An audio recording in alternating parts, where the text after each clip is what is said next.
बेड़ा गर्क। रुबीना ने शू शू फूके मारते चूल्हे को ठुड्डा रसीद किया।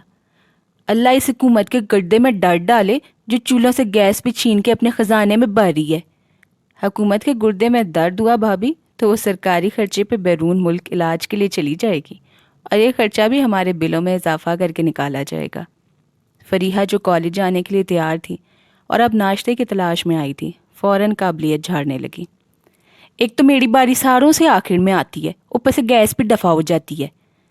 फरीहा को जान की अमान चाहिए थी, इसलिए कहते कहते रहेगी कि सारों से आखिर में जागेगी तो बारी भी तो आखिर में आएगी ना। अब मैं तुम्हारे भाई को नाश्ते में क्या दूं? अपना कलेजा? मुझे जली सड़ी चीज़ें मुवाफिक नहीं आती।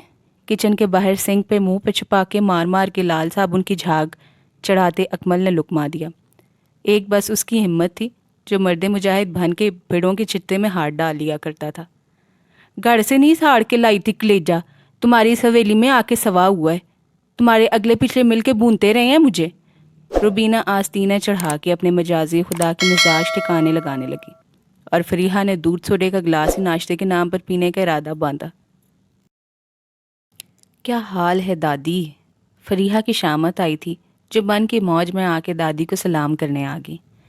एक तो ये फरागत बंदे से वो काम करवा लेती है जिसके बारे में उसे अच्छी तरह पता होता है कि उसको करने में नेरी जलालत है, फिर भी वेला बंदा उकता के कारी बैठता है कुछ न कुछ। ओह, तुझे ख्याल आ गया दादी का हाल पूछने का? ख्याल आया तो पूछ रही हूँ ना दादी। कहाँ से आ रही है? दादी ने दीदे सकोड़ सकोड़ कर उसका जायज़ा लिया। कॉलेज से? इतना सुर्खी पाउडर लगा के जाती है तू कॉलेज? हैं? सुर्खी पाउडर? वो भौंचका रहेगी। हाशमी सुरमे की हल्की सी दुम ज़रूर निकल रही थी पपोटों से बाहर, और तिब्बत स्नो क्रीम भी सुबह कहीं मली थी चेहरे पे। अब तो उसके बाकियात भी ना होंगे। कौन सा सुर्खी पाउडर दादी? ये जो बुलियाँ लाल की हुई हैं और कले जो फटने वाले हो रहे हैं, इन पे भी लालियाँ चो रही हैं। दादी कसम ले लो, मैंने कभी बाजार या खाला मामू के घर जाते हुए लिपस्टिक नहीं लगाई, तो कॉलेज जाते हुए क्या लगाऊंगी? ऐसे फैशन मामू खाला के घर जाते हुए नहीं होते, कॉलेज जाते हुए होते हैं। सारा पता है मुझे। ऐसे ही तो नहीं लड़कियां कॉलेज जाने के लिए मरती हैं।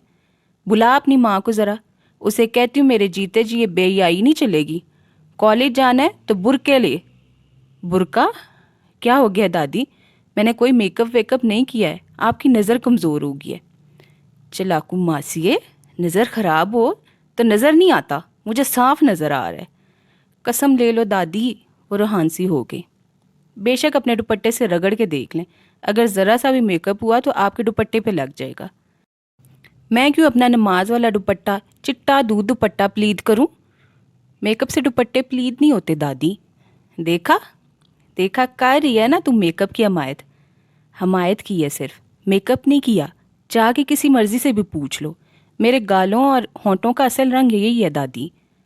हाँ हाँ, वड्डी आई तू मधुबाला की धी, दादी ने जल के कहा। फिर पास से गुजरती इरम को बुलाया। इधर आ इरम। इरम बुरे बुरे मुंह बना दी। बादल नाख्वास्ता आ गई। ये देख इरम की शक्ल, ऐसी होती है बगैर मेकअप की शक्लें। कौन सी लाली चोरी है इसके बूथे पे? बता।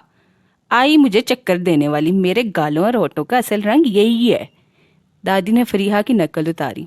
वो तो हंसने लगी और इरम की समझ से चौंके सारा मामला बालातर था, इसलिए वो टुकर टुकर मुंह देख रही थी। इरम के होंठों और गालों का रंग तो बगैर मेकअप के कभी लाल नहीं होता। तेरा कैसे हो गया? तू कश्मीर से आई है क्या? सादा चेहरा तो ऐसा ही होता है जैसे इरम का है, फीका पीला, तेरी तरह लाटे नहीं मारता। फरीहा की हंसी को ब्रेक लग गई थी क्योंकि दादी के बेलाग तबसरे ने इरम की नाक से धुआं निकाल दिया था। वो फिनकारें मारती पैर पटकती वहाँ से चली गई।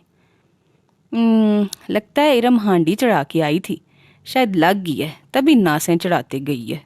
दादी ने सादगी से कियास जाहिर किया, जो फरीहा के होठों पे फिर से मुस्कुराहट ले आया और दादी के हाथ में जूती। ए, दंद अंदर कर, आने दे अपनी माँ को, आज बात ओके रहेगी। बंद करवाती हूँ तेरा कॉलेज का आना जाना। फरीहा सहम के वहाँ से खिसकी। वो तो यूनिवर्सिटी जाने के इरादे बांध रही थी और इधर कॉलेज पे पाबंदियों के प्रोग्राम बन रहे थे।